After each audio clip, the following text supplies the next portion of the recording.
Is it true that the EPA has never obtained formal authorization legislation from Congress? I'm sorry? Is it true that the EPA has never obtained formal legislation, authorization legislation from Congress? It's never been authorized by Congress. EPA is not authorized by Congress? I'm asking you. I thought EPA was authorized by Congress. Well, the EPA is not. The EPA has never been formally authorized by Congress. Lauren Boebert is back in the news, and doesn't she look a little different? Or is it just me? Her look may have changed, but the confident ignorance remains. It's on this watch list.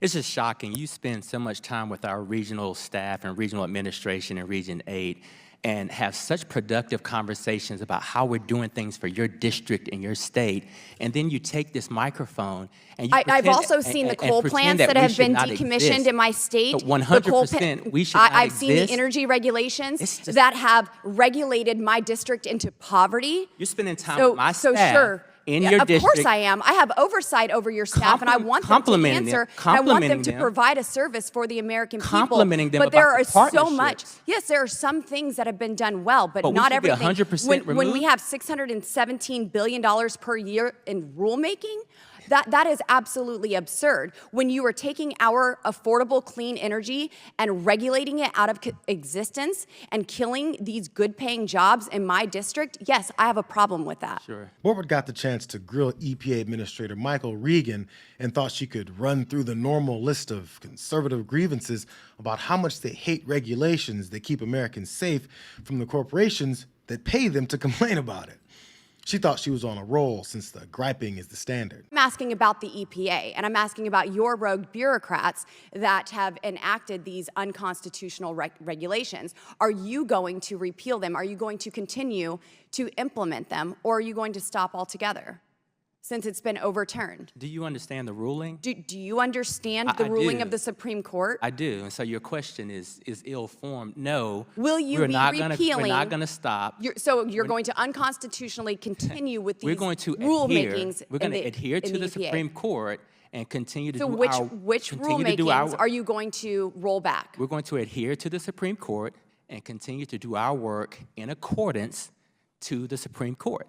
The Supreme Court. So which ones are you going to repeal? The Supreme Court didn't tell us to repeal anything. They have been deemed unconstitutional. No. Absolutely, they have. This was a huge victory.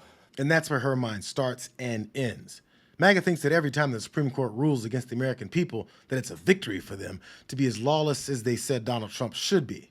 But since Regan decided not to clown her in front of her committee, her colleague Daniel Goldman stepped in to do it. Mr. Regan, I don't want to spend too much time on this, but I would just like to clarify a few things for my colleague from Colorado.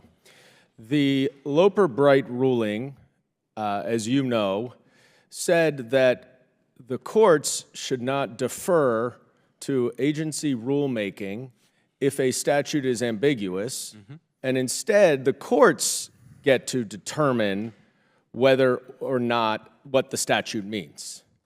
Is that your understanding as well? Absolutely. Okay, so that would not require any regulations to be reversed or overturned, correct? Correct.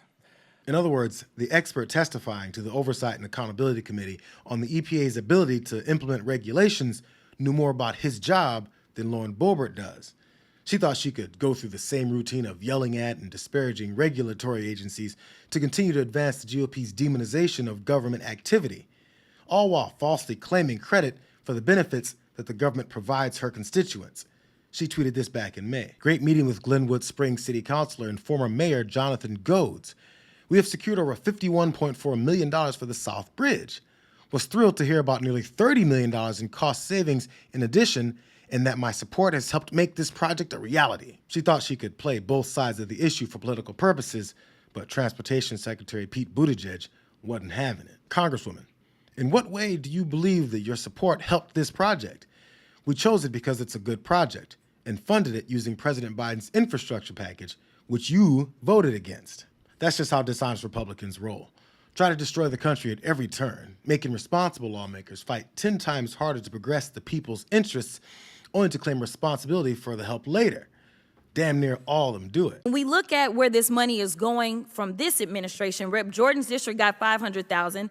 The chair's district got about $1.6 million in EPA grants. Rep. Green's district got $500,000. Rep. Luna's district got $300,000. And Rep. Perry's district got $1 million.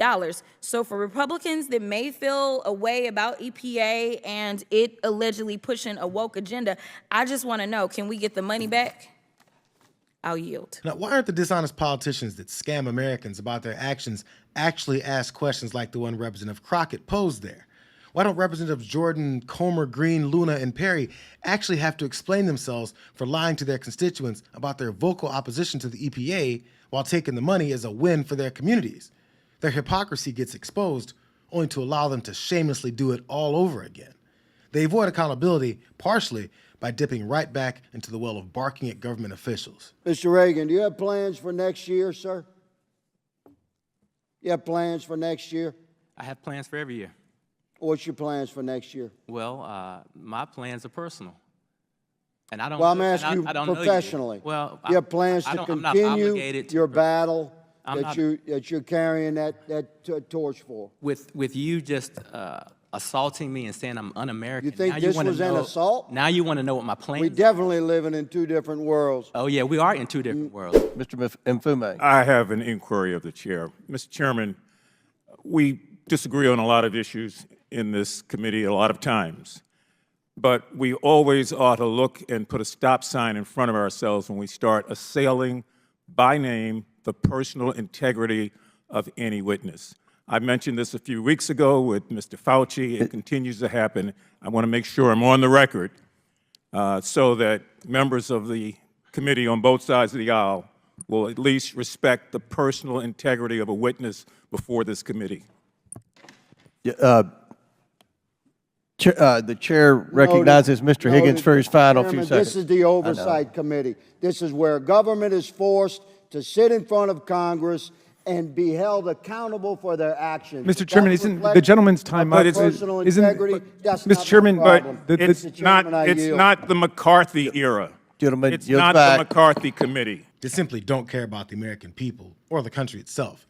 The people in these positions feel that their job is to flood the legislature with as many Trump sycophants as possible in order to make the petulant ones' dreams come true. They have a little document that's making news lately that also details why they're so hell-bent on attacking the EPA even further. Last year was the hottest year on record in more than 100,000 years. And the hottest year before that was the prior year. And the hottest year before that was the year before that. So we're talking about record extreme heat, record violent flooding, record wildfires destroying millions of acres of land in the West, record velocity hurricanes and tornadoes. And yet, a lot of our colleagues are still in denial. In fact, their Project 2025 plan for America would ban the use of the word climate change. They want to delete the possibility of even talking about climate change, much less taking any action on it. Now, this is Project 2025, which is Donald Trump's anti-environmental agenda. And I want to just note some of the main features of Project 2025. It includes shredding pollution regulations, gutting clean energy programs, repealing the Inflation Reduction Act, President Biden's climate law, which we know is landmark, and of course, empowering corporate polluters. Now, we know that Donald Trump's Project 2025 destroys the EPA. He'll let corporations dump more toxins into our air and water like he did the last time he was president. We know that he will empower corporate polluters and fill the EPA with hand-picked extremists rather than actual climate experts, and who will destroy the progress that President Biden has fought for. And we know why he's pushing this dangerous agenda. Donald Trump met with big oil executives to promise to carry out their policy agenda in exchange for $1 billion in campaign contributions, which oversight Democrats are actually investigating. And if that wasn't enough, he promised he would pay back his big oil donors with tax cuts for the rich.